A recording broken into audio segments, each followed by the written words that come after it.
패션의 흑역사는 원래 원제가 패션 빅팀즈였더라고. 패션의 승리? 희생자. 오, 어떡해! 지난 3, 4월 동안 나왔던 책 얘기를 조금 아주 가볍게 해보려고 합니다. 북팀장이신 나윤석 기자를 모셨습니다. 뭐 이런 게 있었네요. 이게 몇 월 며칠이야? 4월 8일. 4월 8일에 어떤 책들이 있었죠? 책입니다. 네. 계류한다, 어디 사이에 머문다. 귀신에 대한 분석, 정확하게 말하면 귀신을 다룬 콘텐츠에 대한 분석이죠.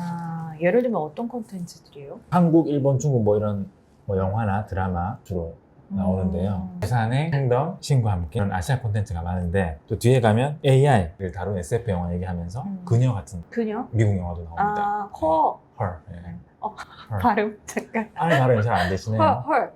영국식. 그래서 이제 책이 21세기 귀신에 대한 이야기를 하는 거예요. 저자는 한 3가지 정도로 이제 분류를 하는 거예요. 그 첫 번째, 이제 부산행 이런 데서 나온 좀비 있잖아요, 좀비. 얘네들은 어떤 차별과 혐오에 맞서는 변혁의 주체를 상징한다. 막 이런 변혁의 주체. 철학적인 용어들이 굉장히 많은. 신과 함께는 인간과 공생하는 귀신의 모습을 보여준다. 그러니까 차승원이 죽은 다음에 저승에 가서 차사라고 하는 애들 있잖아요. 저승사자 그 3명의 차사와 함께 이제 무죄를 선고받기 위해서 차사들과 협력하는 그 얘기들이 나오는데, 그러니까 아까 말했듯이 부산행의 좀비와 달리 인간과 공생하는 그런 면모. 또 마지막 이제 아까 헐 이제 AI? 예, 비인간 안드로이드 이런 애들도 이제 포스트 휴먼으로서의 어떤 귀신이다. 그래서 계류자들 돈 주고 사볼 책이에요? 당연히 그렇다고 말해야 되겠죠? 이만큼 대문짝만하게 썼는데 돈도 사볼 만한 가치가 없다고 얘기하면 우리의 이 지면을 부정하는 거니까. 그러니까 자신을 부정할 수 없어. 진짜 재밌어요. 재밌고 문장들이 너무 가슴에 콕콕 박히는 것들이 많은 이런 말씀 하십니다. 그러니까 각자 귀신들이 품고 있는 사연들은 다 다르고 그러니까 개인적인 것이고 이제 사사로운 것들인데 그 귀신의 사연에 대응하는 우리들의 관심은 사회적인 것이어야 한다. 그러니까 이 귀신이 품고 있는 어떤 사연과 질문들이 우리가 아직 해결하지 못한 사회의 어떤 모순 이런 걸 품고 있다는 거죠. 그래서 4월 8일자 북리뷰 지면의 톱 기사는 나윤석 기자가 썼던 계류자들 얘기를 좀 들어봤습니다. 네. 그 외에도 되게 좋은 책이 많았는데요. 네. 시간이 없는 관계로 넘어가겠습니다. 4월 15일자 북리뷰 지면인데요. 톱 기사가 아니고 이제 하단 1반에 나왔던 이 책이에요. 네. 이제 나가서 사람 좀 만나려고요 라고 제목이 돼 있고요. 어느 내향인의 집 나간 외향성을 찾아서. 제가 이 기사를 쓰면서 책을 읽으면서 제일 먼저 생각한 건 MBTI, 요즘 유행하는 MBTI였는데 요즘에 E냐 I냐 이렇게 나와요. E예요? I예요? 아시다시피 저 아직 안 해봤잖아요. 네. 근데 뭐 자꾸 저보고 사람들 다 사람들이 E라고. E일 것이라고 하는데 저 되게 소심해요. 근데. 근데 사실은 혈액형도 전 안 믿지만 MBTI도 안 믿어요. 그러니까. 네, 안 저도 믿지만 뭐 그렇습니다. 자꾸 E냐 I냐 물어보니까 해봤는데 I가 나오고, 중고등학교 때는 수업 시간에 배가 너무 아프면 화장실을 가야 되잖아요. 네, 남녀 공학을 다녔는데 선생님 저 화장실 갈게요 라는 얘기 하기가 너무 힘들더라고요. 그 정도까지 아프진 않았던 거 아닐까요? 그치? 너무너무 아프면 뭐 한번 비웃음 당하면 어떻습니까? 일단 보내고 봐야지. 그게 핵심이에요. 이 책에서 그 얘기를 하는 거예요. 그 한 번쯤 망신을 당해도 크게 어떻게 되지 않는다라는 거. 그걸 견뎌내는 게 내 외향인이 되는 일인 거예요. 그러면 외향적인 게 내향적인 것보다는 그래도 뭔가 낫다 이런 걸 살만하니까. 전제하는 거예요. 네, 그런 거예요. 이분이 그거를 뭐 옳다 그르다는 아닌데 본인이 어느 날 너무 굉장히 크게 디프레스 된 거예요. 푹. 그래서 스탠드업 코미디 같은 거 나가고 뭐 그 뉴욕 그 미국 가면 그런 거 있잖아. 너무 극단적이야. 너무 극과 극이야. 그러니까 이 사람이 이거 뭐라고 표현하면 성격의 자유 특성을 실험해 본다. 특히 그걸 많이 해봤대요. 앱으로 사람 만나는 거. 낯선 사람을. 그리고 또 하나는 이제 길에서 사람에게 말 걸기. 그것도 좀 중요한데. 예를 들어서 저희 이제 직업적으로 이제 간담회 이런 데로 가는 경우가 많으니까 거기서 내가 이런 질문을 하면 사람들이 날 바보처럼 생각하지 않을까? 나 그 생각 많이 해. 나만 모르지 않을까? 딴 사람 다 알지 않을까? 이런 생각 할 수 있잖아요. 그런데 내가 오늘 외국에 가서 지금 제가 여기 미술관 가려고 하는데 여기 어떻게 갑니까?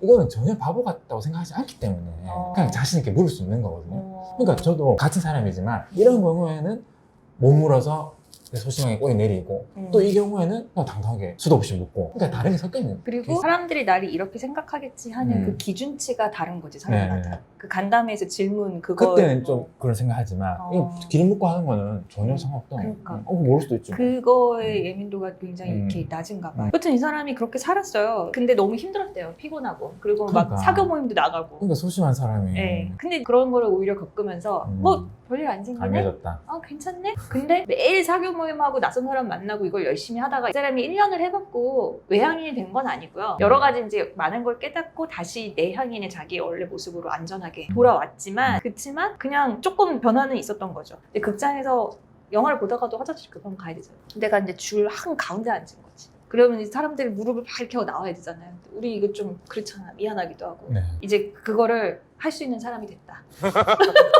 대단하시네요. 대단한 성장입니다. 결론은 사람들 앞에서 망신 좀 당해도 죽지 않고 잘 살 수 있다. 그리고 당신은 무엇을 하느냐에 따라 당신이나 사람은 달라질 수 있다. 라는 1년간의 실험을 통한 결과. 좀 볼만했어요. 재밌었어요. 사교 권장 에세이라고 하는데요. 그래서 뭐 이런 책들이 4월 15일에는 이 책이 제일 흥미로운 책이었던 것 같아요. 저는 H마트에서 울다라는 아, 이게 그러니까 엄마를 잃은 딸이 엄마가 해준 요리 이런 것들을 생각하고 또 자기 스스로 만들어 먹기도 하면서 엄마를 다시 추억하는 뭐 그런 이야기인데 그러니까 이렇게 한 줄로 얘기하면 좀 뻔해 보이는 일단 H마트가 뭐예요? 이제 미국에 있는 아시아 식재료 주로 파는 이제 마트인데 하나름의 약자라고 하거든요. 그래서 하나름 이게 미국 14 아까 윤석 씨 유머에 재원 씨가 되게 먹힌다. 그러니까 되게 좋아해 해주니까 그 기분 좋은데요? 그러니까 이게 처음에 이거를 북리뷰로 크게 써야 되나 되게 고민을 좀 했던 게 아까 말씀드린 대로 어쨌든 이게 요약을 해놓으면 되게 그냥 뻔한 이야기 같고 새로운 정보가 담긴 책이 전혀 아니기 때문에 또 사회적인 또 논쟁거리를 다룬 책도 전혀 아니고 그래서 이거를 그냥 원고지 뭐 한 10매, 12매 정도 쓰면 별 의미 없어 보이지 않을까 그런 생각 좀 많이 했는데 그런데 톱으로 하신 이유는 뭐였어요? 굉장히 문학적인 책이고 또 이성적으로 어떤 새로운 자극을 주는 책은 아니라고 할 수 있지만 약간 이거 상투적인 표현이지만 마음을 좀 올리는 그런 면이 있어서 엄마 이제 장례식을 치르는 날 이 딸이 아빠랑 같이 그 고급 프랑스 레스토랑에 가는 거예요. 그 메뉴를 이렇게 본 다음에 제일 비싼 스테이크를 주문해요. 그 엄마를 이제 떠나보는 날인데 고기를 엄청 막 걸신 들린 듯이 막 씹어 먹는 거예요. 배를 이제 채우고 나니까 갑자기 참았던 눈물이 막 터져 나오는 거예요. 잠깐만. 근데 눈물보다 배고픔이 먼저인 거구나, 사람. 그래서 저는 이 장면이 되게 무참하면서도 되게 숭고하다. 그러니까 엄마를 떠나보는 날에도 안 먹으면 안 되니까 우리가 너무 되게 무참한 동물이구나 이런 생각이 들면서 근데 그 어떤 슬픔에도 그렇게 먹음으로써 우리는 버텨낼 수 있고 살아낼 수 있으니까 또 숭고하다. 하여튼 인간은 결국 먹고 사는 존재구나. 이거를 책 내내 그렇게 느낄 수 있게 그런 하는. 것 제목 자체가 H마트. 그러니까 우리가 이제 먹고 사는 표현을 쓰잖아요. 정말 인간은 먹고 사는 존재구나. 그거를 아주 구체적인 에피소드와 담백하면서도 굉장히 시적인 그런 문장으로 보여준 책이었어요. 그래서 영화가 되나 봐요. 그러니까 미국에서 되게 화제가 된 책. 오바마, 추천. 버락 오바마가 추천했죠. 네. 오바마 선생님 좀 추천 자주 하시긴 하는 것 같긴 한데 뭐 아무튼 오바마 선생님? 뭐 아무거나 추천하지 않겠죠. 네네. 그래갖고 저 오바마 얘기 나온 김에 오바마가 등장하는 책을 저는 여기 있네요. 이렇게 저희 북리뷰 치면 이 카스트라는 미국의 저널리스트, 흑인 여성 저널리스트고요. 지난주에 굉장히 기사가 많이 나왔죠. 네, 뉴욕타임즈 그 시카고 지국장까지 지내고 필처상까지 받았어요. 근데 이분이 이제 흑인 여성이잖아요. 패션 그런 브랜드 대표였는지 매니저였는지 잘 기억이 안 나는데 인터뷰를 딱 잡아놓고 이제 이 매장 사람은 너무 좋은 거죠. 뉴욕타임즈 나를 인터뷰하러 온대.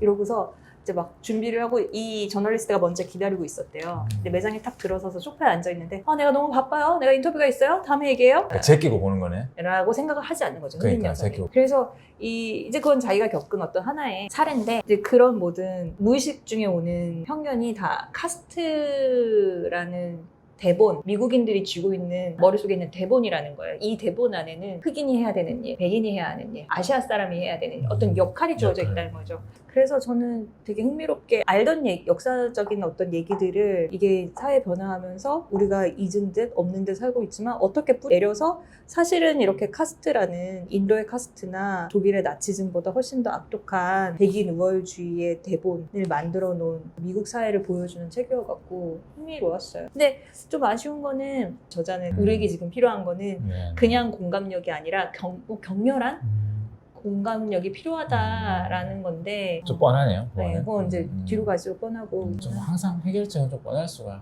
있죠. 네. 뭐 해결하기 쉬웠으면 뭐 이런 책 쓸 필요도 그렇죠. 없으니까. 하지만 굉장히 문장도 매끄럽고 되게 가까운 시기에 사례들을 많이 들고 그러면서 쭉 멀리 또 나아가요. 250년 전에 노예제 폐지대로 막 들어가기도 하고 그 이후에 미국 남부로도 가기도 하고 다시 히틀러의 얘기도 가져오고 이래서 읽는데 지루하지 않고 되게 두꺼운 책이잖아요. 이 책인데 처음에는 아찔했는데 너무 빨리 재밌게 잘 읽었어요. 수요일에 읽고 이제 어제 쓴 건데 노벨 경제학상을 받은 심리학자가 쓴 책인데요. 책이 그렇게 쉬운 책은 좀 아니었는데 근데 그냥 특이한 개념을 소개하는 그 편향에 대한 책도 굉장히 많았는데 이건 잡음을 이야기하거든요. 편향이랑 잡음은 다른 것이다. 편향은 되게 쉽게 눈에 띄고 예측하기도 좀 상대적으로 쉬운데 잡음은 이게 산발적으로 흩어져 있기 때문에 좀 눈에 띄기 어렵고 좀 바로잡기 어렵다고 얘기를 하면서 무엇이 잡음이냐, 같은 범죄를 저질러서 이제 끌려온 피고에 대해서 판사들이 이제 기분에 따라서 식사 후에 좀 포만감을 느낄 때 뭐 가석방 승인을 더 많이 한다든지 이제 일요일에 자기가 응원하는 축구팀이 졌을 때 기분이 나쁘잖아요. 그럼 그러고 나서 다음날 가혹한 판결을 내릴 가능성이 더 높다든지, 그러니까 약간 믿기 힘든 정말 이럴 수가 있나? 하여튼 뭐 그런 것들을 모은 거예요. 이런 어떤 잡음들이 반복되면 이게 결국 불평등과 불공평을 이제 강화한다는. 근데 그게 어떻게 보면 좀 뻔할 수도 있는데 공적인 의사결정이니까 판사, 의사의 재량을 인정은 해야 되는 것이고 그 오차를 줄여야 된다. 어떻게 줄일 수 있는 거예요? 그러니까 이 사람이 이제 얘기하는 거는 통계 전문가라서 그런지 모르겠지만 그러니까 최대한 통계를 활용하고 통계적으로 사고하는 훈련을 해라. 의료 영역에도 AI 같은 거 있잖아요. 알고리즘 이런 거 좀 적극적으로 활용해야 된다. 그럼 기술을 너무 맹신하는 게 아니냐. 이런 또 비판이 있을 수 있잖아요. 그러니까 마치 그런 비판이 나올 걸 의식했다는 듯이 이런 얘기를 하거든요. 기술이 인간을 퇴출하는 어떤 미래를 옹호하는 게 아니라 이런 오류가 너무 많은 인적 판단의 어떤 부작용을 개선하자는 것이다. 그리고 약간 가이드라인 같은 거 그런 걸 조금 최대한 세밀하게 좀 설정하자. 그 다음에 패션의 흑역사는 원래 원제가 패션 빅팀즈였더라고. 패션의 승리? 희생자. 오, 어떡해. 빅토리. 절대 자르지 마세요. 이거 잘라주세요. 네. 술 먹어가지고. 빅토리를 생각했어요. 빅팀. 네. 그래서 막 이사도라 덩컨이라는 유명한 무용가가 있었는데 굉장히 그 스타일에 집착했던 사람인데 스카프를 이렇게 해갖고 길게 늘어뜨리니까 어디서 멋지게 공연을 한 다음에 차를 딱 탔는데 스카프가 그 차 바퀴에 빨려 들어가고 목이 졸려서 죽어요. 패션의 뒷얘기 이런 책들은 많이 있긴 하지만 학술적으로 흑역사라고 하니까. 굉장히 잘 정리되어 제목도 있는 잘 지었네. 제목도 잘 지었어요. 번역 제목도. 그러니까 패션의 희생자들이라고 하지 않고. 그럼 좀 약간 무서운데. 이렇게 보니까 어떤 책들을 최근에 한두 달 동안 읽었는지. 저희 약간 가볍게 네. 한번 어떤 책들을 읽고 왜 썼고 뭐가 인상 깊었는지 조금 이야기를 나눠봤는데 고맙습니다. 수고하셨습니다.